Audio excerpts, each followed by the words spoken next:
le texte que vous m'avez donné. Il était une fois une femme nommée Marie, qui vivait dans une petite maison isolée. Un jour, elle commença à remarquer des événements étranges se produire autour d'elle. Des objets disparaissaient mystérieusement, des bruits étranges résonnaient dans sa maison la nuit, et elle se sentait souvent observée. Un soir, alors qu'elle était assise seule dans son salon, elle vit soudainement apparaître devant elle un jeune garçon aux cheveux dorés et aux yeux verts. Il se présenta comme étant l'incube, un être surnaturel qui se nourrissait de l'énergie des humains. L'incube, utilisant son charme et sa beauté, tenta de séduire Marie. Il lui fit des compliments flatteurs, lui envoyait des baisers et se comportait d'une manière séduisante.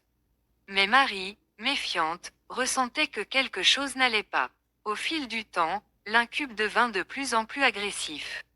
Il volait les objets précieux de Marie, même s'il était enfermé en toute sécurité.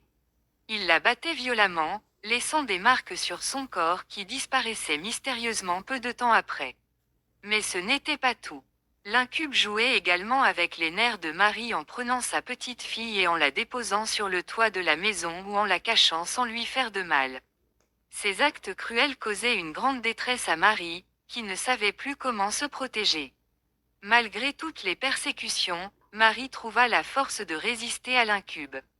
Elle fit appel à des prêtres et à des experts en spiritualité pour l'aider à se débarrasser de cette créature maléfique.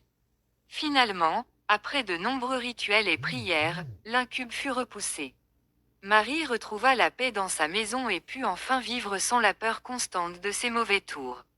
Cette histoire nous rappelle la force et la résilience de l'être humain face à l'adversité.